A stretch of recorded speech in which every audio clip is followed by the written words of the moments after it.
আসসালামু আলাইকুম। আপনি একটি ফেসবুক পেজ খুলেছেন, অথচ ফেসবুক সার্চ লিস্টে আপনি আপনার পেজটিকে সার্চ করে পাচ্ছেন না। সো এই সমস্যাটি কিভাবে সমাধান করা যায় এই ভিডিওতে তা দেখাবো। অবশ্যই সম্পূর্ণ ভিডিওটি দেখবেন। চলুন ফোনের স্ক্রিনের মাধ্যমে এই সমস্যাটি সমাধান কিভাবে করে দেখিয়ে দিই।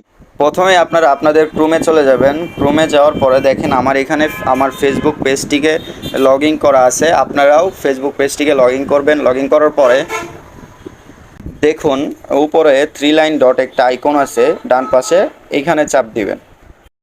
এখানে চাপ দেওয়ার পরে একবারে নিচে দেখেন ডেস্কটপ সাইট যে অপশনটা, এই অপশনে চাপ দিবেন। অন করে নেবেন আর কি। তো আমারটা অন হয়ে গেছে। অন করার পরে দেখেন এখানে এরকম একটা কম্পিউটার স্ক্রিনের মতন দেখা যাবে। হ্যাঁ, তো এইখানে দেখবেন সেটিং নামে একটা অপশন আছে। এই যে দেখেন সেটিং নামে অপশনটা চাপ দিবেন। এইখানে আসার পরে দেখেন ফলোয়ার্স অ্যান্ড পাবলিশ কন্টেন্ট নামে একটা অপশন আছে। এই অপশনে চাপ দিবেন। দেওয়ার পরে একটু জুম আর কি ছোটো করে নেবেন।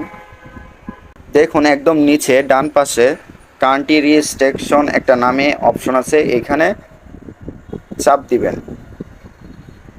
দেওয়ার পরে দেখেন এডিট যে অপশনটা আছে এইখানে চাপ দিবেন।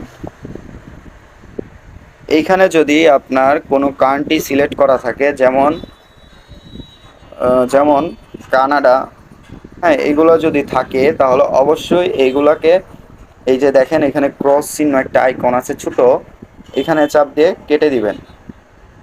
তো কেটে দিয়ে এখান থেকে সেভ দিয়ে দিবেন।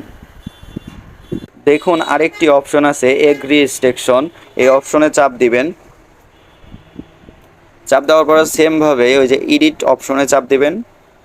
চাপ দেওয়ার পরে দেখেন এখানে পাবলিশ করা আছে, আমারটা পাবলিশ করা আছে, আপনারাও পাবলিশ করে নেবেন। যদি আদার্স এইগুলো অপশন আপনারগুলো সেট করা থাকে, ধরেন এইগুলো একটা অপশন সেট করা থাকে, অবশ্যই আপনারা কি করবেন, পাবলিশ করে দিবেন। হ্যাঁ, পাবলিশ করে সেভ দিয়ে দিবেন। এখানে আইকন আছে দেখেন, এখানে এই সেভের আইকন, এটাতে চাপ দিলে সেভ হয়ে যাবে।